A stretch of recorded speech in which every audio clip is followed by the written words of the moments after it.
Well, this is this is well known in the shrink world. You said, Stephen, that there's no way that anybody will go to the Washington Post, and they know that because it would be uncomfortable for them to go. Meaning what? Meaning that it would be uncomfortable to find out that their leaders are lying to them. And this is what I think Romney and his entourage really need to point out. They got to start using the words. I mean, look what happened to Crowley there for a second, Glenn. She was actually told, "You're uninformed. You don't know what you're talking about." That's how it translates. And she needs to say back to him, "You're either uninformed or just outright lying." We need to use the same tactics they use against us. And I agree with Stu on this very much. We need to read Nudged by Cass Sunstein. We need to read Alinsky and Rules for Radicals. We need to read Sun Yat-sen. And we need to read a lot more books than we are reading and use those tactics that they use and twist it to our way. The truth will never, in and of itself, unless it's done within the matter that I'm suggesting and used against them, will never convince the uninformed. Never happen. So, I agree with you that the truth is the heart of what we need to point out. But when the truth is not being told, what the people are telling from the Obama administration is you need to believe me. I was handed a can of worms that I couldn't possibly turn the ship around in less than 4 years. I didn't know how bad it was. Believe me. The word belief means there is no proof. He says the word believe more than any president I've ever heard. And I'm an old man, I think. You know, it is disturbing on how much he says, believe me, and trust me.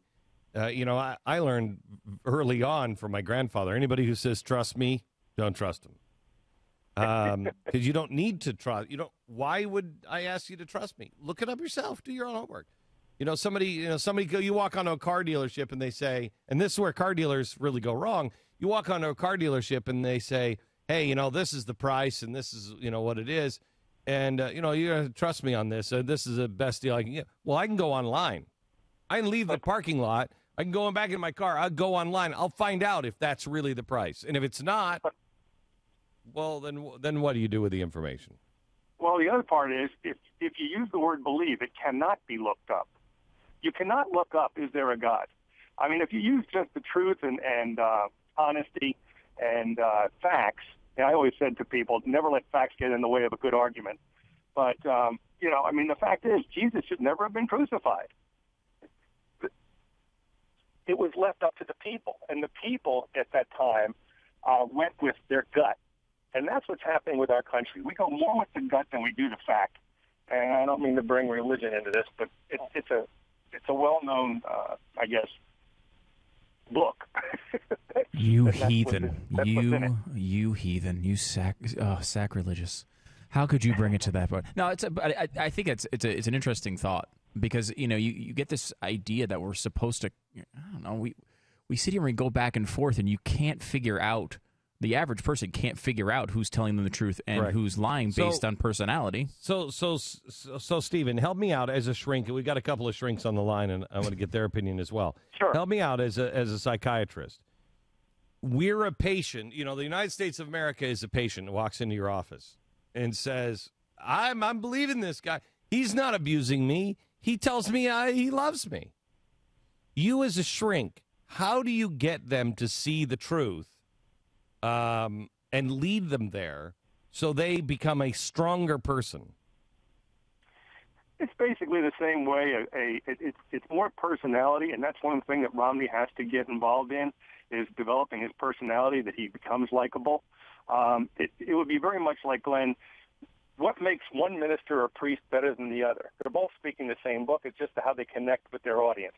And you get almost absorbed into the religion through the process of going to religion. And in going away from somebody who's abusing you, you've got to first look at the fact that there is an alternative. Is there something else out there? And why would it attract me?